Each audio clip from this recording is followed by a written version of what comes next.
kehilangan demokrasi ini maka kita hilang kebebasan. Sebagai pemuda, saya tidak mau kehilangan kebebasan itu. Sebelum itu, jangan lupa subscribe dulu dong.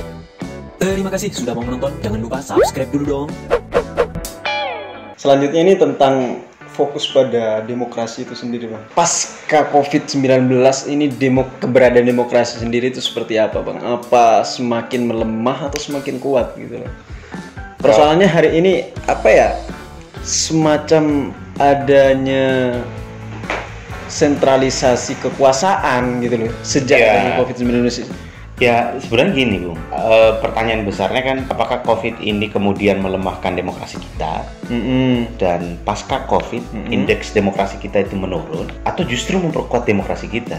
Ini kita bisa melihat berangkat dari dalam proses penanganan COVID ini menurut saya ada beberapa tindakan yang secara tidak langsung itu melemahkan demokrasi kita. Pertama misalnya, relasi state dan civil society hari ini itu terkesan elitis. Jadi komunikasi antara negara tidak terhadap masyarakat secara umum, tetapi justru pada masyarakat elit. Nah kondisi ini kemudian melahirkan demokrasi elitis. Iya. Yang kedua, kita tidak sedang memperkuat sipil kita hari ini. Gerakan hari ini justru malah memperkuat state atau negara.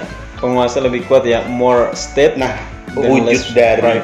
wujud dari memperkuat negara dan melemahkan sipil itu salah satunya adalah negara seakan berlomba-lomba untuk membangun pencitraan bahwa negara hadir, negara kuat, sipil dilemahkan.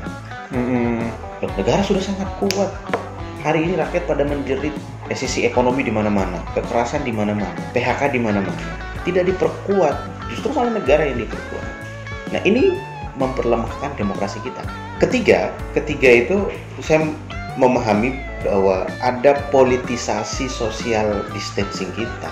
Anjuran WHO bahwa salah satu cara memutus mata rantai COVID itu adalah jaga jarak, social distancing. Justru malah social distancing ini dipolitisasi. Dalam konteks apa? Masyarakat kemudian dikekang dan dikurung untuk di rumah, tetapi nalar kritis, aspirasi hilang hari ini. Kayak gerakan-gerakan massa nggak ada ya? Nggak ada. Dan banyak sekarang Sedangkan dalam masa COVID itu banyak hal yang kemudian membutuhkan kritik dan perhatian dari masyarakat. Salah satunya misal di tengah COVID, parlemen kita ngotot untuk membahas dan mengesahkan rancangan undang-undang Omnibus Law. Ya seperti yang kemarin Perpu nomor 1. Nomor 1, kemudian ada Perpu 2 soal pilkada. Itu juga tidak melibatkan publik. Bisa saja ada publik yang kemudian terlibat dalam mengusung naskah atau materi ya. Tetapi rakyat secara keseluruhan tidak didengarkan kok. Karena rakyat menginginkan pilkada di 2021 misalnya. Tapi negara mengeluarkan perpu justru malah melaksanakan di 2020. Iya, sebenarnya kalau masyarakat ini dikekang ya Bang ya. Apa namanya nggak boleh melakukan apa-apa dan sebagainya. Artinya mereka yang melanggar dianggap tidak waras. Tidak waras dan banyak hal lagi. Jadi itu 3 hal tadi. Perwakilan kita ini juga nggak waras ini. Nggak waras. Mau mengesahkan undang-undang dan sebagainya. Iya. Jadi banyak kemudian tindakan-tindakan yang melemahkan demokrasi. Jadi COVID secara tidak langsung sudah melemahkan semua sektor, tidak hanya di Indonesia dan bahkan semua negara. Otoritarisme global ya. Di negara kita ada aktor yang memang dengan sengaja mau melemahkan demokrasi kita ini. Memanfaatkan situasi ini. Nah, kondisi-kondisi ini bagi saya penting untuk kita respon dan kita kritik bersama. Oleh karena itu, hal yang paling sederhana adalah diskusi seperti ini penting untuk disuarakan supaya masyarakat dan publik ini tahu.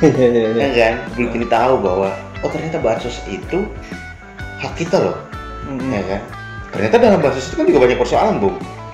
Pendataannya nggak bagus, kemudian apakah udah tepat sasaran atau belum, itu salah satunya. Nah, saya memahaminya politisasi bansos itu pada wilayah konkretnya adalah pemerintah daerah di kabupaten, kota, dan provinsi seakan-akan menjadi malaikat kesiangan. Ini bantuan dari saya loh. Padahal itu dari pusat ya? Padahal dari pemerintah pusat.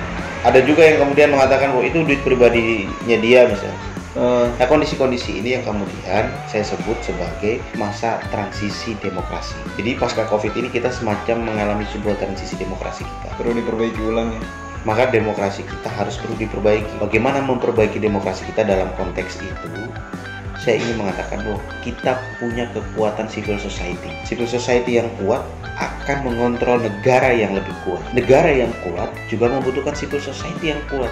Karena civil society yang kuat melahirkan sebuah solidaritas untuk memperkuat demokrasi yang lebih terkonsolidir. Nah, itu pointers. Jadi bagi saya masa transisi demokrasi kita membutuhkan relasi state dan negara harus diperbaiki. Kira-kira itu, Bung. Kenapa kita bicara tentang demokrasi? Karena ketika demokrasi kita lemah, ketika kita kehilangan demokrasi ini, maka kita hilang kebebasan. Sebagai pemuda, saya tidak mau kehilangan kebebasan itu. Ya kan, Bung? Betul. Kebebasan kita minimal kita udah diskusi lah. Ya, kalau demokrasi kita kemudian dilemahkan, otoritarianisme muncul, nggak bisa lagi kita diskusi nih. iya.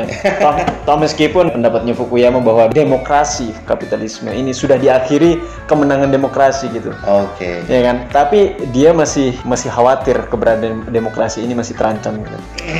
Ya, begitulah. Mungkin sampai di sini saja ya, Bung ya. Dan saya benar-benar nggak sepakat meskipun demokrasi ini adalah sistem buruk ya. Tapi saya suka ini. Ya sudah.